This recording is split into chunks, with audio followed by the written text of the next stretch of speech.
So hello friends, welcome back to another new video. तो इस video में आपको बताने वाला हूँ कि कैप राउंड में कॉलेज मिलने के बाद जब आप एडमिशन करने जाओगे तो उस टाइम आपको कौन से जो डॉक्यूमेंट्स है वो सबमिट करना पड़ेगा। साथ ही में गाइस, जब आप रजिस्ट्रेशन कर रहे थे एंड जब आप एडमिशन करने जाओगे फिजिकल, तो उस टाइम आपको कुछ एक्स्ट्रा जो डॉक्यूमेंट्स है वो लगते हैं। तो वो डॉक्यूमेंट्स कौन से होते हैं वो भी मैं आपको इस वीडियो में बताऊँगा।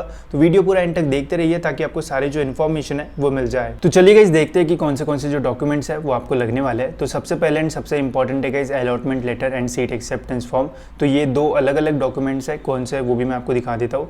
तो जो हमारा अलॉटमेंट लेटर है गाइस वो ये वाला रहता है, जिससे हमें ये समझ में आता है कि कौन सा हमें जो कॉलेज है वो अलॉट हुआ है, कौन से प्रेफरेंस का अलॉट हुआ है, क्या मेरिट नंबर है एंड बाकी सारी चीज़ें। एंड जो सीट एक्सेप्टेंस फॉर्म है गाइस, जिसमें हम फ्रीज वगैरह वो जो सारी चीज़ें वो करते हैं, तो उसे हम जो है वो सीट एक्सेप्टेंस फॉर्म बोलते हैं, जिसमें हम जो है वो अपनी सीट एक्सेप्ट करते हैं एंड 1000 रुपीज़ जो है वो पे करते हैं। तो अगर आपने फ्रीज़ किया होगा या फिर ऑटो फ्रीज़ हो गया होगा तो ये वाला जो डॉक्यूमेंट है इसे हम सीट एक्सेप्टेंस बोलते हैं। तो ये वाला भी जो है वो आपको लगेगा। इन दोनों डॉक्यूमेंट्स का आपको जो जेरोक्स है वो निकाल लेना है, अपने साथ रखना है। जब आप फिजिकली एडमिशन करने जाओगे तो ये दोनों जो डॉक्यूमेंट है वो आपको लगेंगे, ठीक है। फिर नेक्स्ट है सीईटी का स्कोर कार्ड। अगर आप एमबीए के एडमिशन प्रोसेस में हो तो आपको यहाँ पे कैट, सीमैट, जीमैट इसका भी जो स्कोर कार्ड है वो लग सकता है। इंजीनियरिंग में आपको जो है वो जेई का भी स्कोर कार्ड जो है वो लग सकता है, ठीक है। तो अगर आपने कोई और एक्स्ट्रा एग्जाम से अप्लाई किया होगा तो उसका मार्कशीट लगेगा, नहीं तो फिर जो सीईटी का स्कोर कार्ड है वही लगेगा। नेक्स्ट है फिर 10th एंड 12th की मार्कशीट, ये भी आपको जो है वो ओरिजिनल लगेगी। जब आप डॉक्यूमेंट्स देने जाओगे एडमिशन टाइम फिजिकली कॉलेज में, उस टाइम सारे जो डॉक्यूमेंट्स है आपको ओरिजिनल लगेंगे। ठीक है, जेरोक्स कॉपी लेके मत जाना, ओरिजिनल डॉक्यूमेंट्स के साथ जेरोक्स कॉपी जो है वो लेके जाना पड़ता है, ठीक है। तो जो जेरोक्स है वो बस लेके मत जाना, इसका ध्यान रखना। ओरिजिनल डॉक्यूमेंट्स वहाँ पे जो है वो लगते नहीं, तो आपको वापस घर में जाना पड़ेगा। नेक्स्ट है गाइस डिप्लोमा मार्कशीट।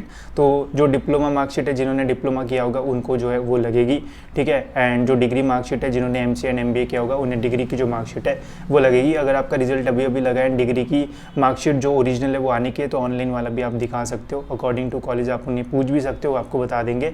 नेक्स्ट है guys leaving certificate. Leaving certificate भी लगेगी। जिनका 12th जो इंजीनियरिंग के लिए जा रहे होंगे उन्हें लिविंग सर्टिफिकेट ऑलमोस्ट मिल गई होगी।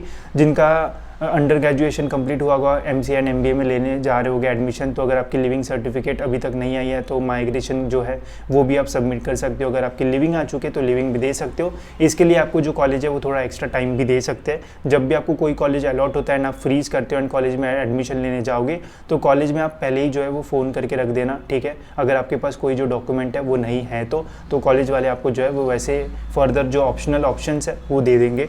नेक्स्ट है गाइस फिर सर्टिफिकेट ऑफ नेशनलिटी, ठीक है। इसमें आपने जो भी अपलोड किया होगा रजिस्ट्रेशन के टाइम वो डॉक्यूमेंट आपको लेके जाना है। अगर आप कैटेगरी स्टूडेंट हो तो आपको कास्ट सर्टिफिकेट लगेगी, कास्ट वैलिडिटी सर्टिफिकेट लगेगी। ये भी सारे जो डॉक्यूमेंट्स है वो आपको ओरिजिनल लेके जाना होगा। एंड जब भी आप डॉक्यूमेंट्स दोगे कॉलेज में तो कुछ टाइम के लिए जो कॉलेज है वो आपके जो ओरिजिनल डॉक्यूमेंट्स है वो भी रखते हैं। तो जब आप डॉक्यूमेंट्स लेके जाओगे तो पहले उनका जो स्कैन है वो करके रख देना, ताकि इमरजेंसी में अगर कभी आपको काम में आता है तो आप इजीली जेरोक्स वगैरह निकाल पाओ। तो डॉक्यूमेंट्स का पहले से स्कैन कॉपी जो है वो निकाल के रख देना, ठीक है। नेक्स्ट है नॉन क्रिमिनल। तो जिन भी स्टूडेंट्स को नॉन क्रिमिनल लगता है ये भी लेके जाना पड़ेगा। इसकी वैलिडिटी आप देख सकते हो ये रहेगी। नेक्स्ट है सर्टिफिकेट इन प्रोफार्मा। तो ये जिसके लिए भी एलिजिबल है वो लगेगा। ईडब्ल्यूएस का सर्टिफिकेट जिन्होंने डाला होगा उनको जो ईडब्ल्यूएस का सर्टिफिकेट है वो भी लगेगा। डोमिसाइल अगर आपने अपलोड किया होगा तो डोमिसाइल सर्टिफिकेट भी आपको ओरिजिनल प्लस जेरोक्स कॉपी जो है वो आपको लेके जाना है, ठीक है। तो ये सारे डॉक्यूमेंट्स आपको जो है वो लगेंगे। इसके अलावा इनकम सर्टिफिकेट, अगर आपने TFWS के लिए अप्लाई किया होगा तो इनकम आपको जो है वो लेके जाना पड़ेगा। एंड जब आपने रजिस्ट्रेशन किया होगा, अगर रजिस्ट्रेशन के टाइम आपने इनकम सर्टिफिकेट अपलोड किया था तो इनकम सर्टिफिकेट भी आपको जो है वो ओरिजिनल अपने साथ रखना है ड्यूरिंग एडमिशन प्रोसेस। जिन स्टूडेंट्स के एजुकेशन में गैप है उन्हें जो गैप सर्टिफिकेट है वो भी लगता है। अगर आपके एजुकेशन में कोई गैप नहीं है तो गैप सर्टिफिकेट नहीं लगेगा, बट जिनके इसमें गैप है उनको गैप सर्टिफिकेट देना पड़ेगा। काफ़ी सारे स्टूडेंट्स को ये कन्फ्यूजन है कि गैप सर्टिफिकेट मिलता कहाँ से है। तो आप जो है वो तहसील ऑफिस में जा सकते हो या फिर एडवोकेट के पास जा सकते हो, ठीक है। तहसील ऑफिस के सामने बहुत सारे एडवोकेट भी रहते हैं, तो वहाँ से अपना जो गैप सर्टिफिकेट है वो बना सकते हो। स्टैम्प पेपर पे वो लिख के देता है कि इसी रीज़न की वजह से गैप था। एंड ऑलमोस्ट 100 या फिर 200 रुपीज़ में आपका जो काम है वो हो जाएगा, ज़्यादा टाइम नहीं लगता है, ठीक है। नेक्स्ट है प्रोफार्मा। ये जिन भी स्टूडेंट्स के लिए एप्लीकेबल होगा उन्हें लगेगा। आधार कार्ड जो है वो आधार कार्ड की जो ओरिजिनल है वो लेके जाना, साथ ही में जेरोक्स भी लेके जाना। परमानेंट एड्रेस के लिए आप आधार कार्ड भी दे सकते हो या फिर आपका जो लाइट बिल या फिर राशन कार्ड है वो दे सकते हो। मेनली कैटेगरी स्टूडेंट को लगेगा। एंड पैन कार्ड का अगर आपके पास पैन कार्ड है तो लेके जा सकते हो, नहीं है तो भी चलेगा।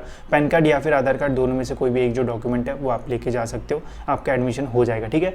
मैक्सिमम टाइम बहुत सारे स्टूडेंट होंगे जिनके पास लिविंग सर्टिफिकेट का प्रॉब्लम होगा तो आप माइग्रेशन दे सकते हो, या फिर टीसी भी आप अपनी जो है वो दे सकते हो, ठीक है। अगर नहीं होती है आपके पास उस टाइम पे तो आप अपने कॉलेज में, जो भी कॉलेज आपको लगा है उस कॉलेज में फ़ोन कर लीजिएगा, या फिर एक बार कॉलेज में विजिट करके उनको बता दीजिएगा कि ये डॉक्यूमेंट मेरे पास नहीं है ड्यू टू सम रीजंस, तो उसके बाद में वो आपको जो कॉलेज है वो अपडेट कर देगा, ठीक है। बाकी सारी जो डिटेल्स है वो मैंने आपको बता दी, कौन से डॉक्यूमेंट्स है वो भी बता दिए। इसके अलावा और एक सबसे इंपॉर्टेंट चीज़, आपको अपनी जो फोटोग्राफ्स है वो भी लेके जाना होता है। जब आप फॉर्म भरोगे वहाँ पे एडमिशन फॉर्म भरना पड़ता है, तो वो फोटोग्राफ वहाँ पे स्टिक करना पड़ता है। एंड हो सकता है कि जब आप एडमिशन फॉर्म भरो तो वहाँ पे आपको उस फॉर्म के लिए सर्टेन अमाउंट जो है वो भी वो चार्ज करे। किसी कॉलेज में 1000 रुपये लेते हैं उस फॉर्म भरने के लिए, कोई प्राइवेट कॉलेज रहे 2000 3000 भी ले सकते हैं, तो वो एक्स्ट्रा पैसे भी जो है वो लेके जाना।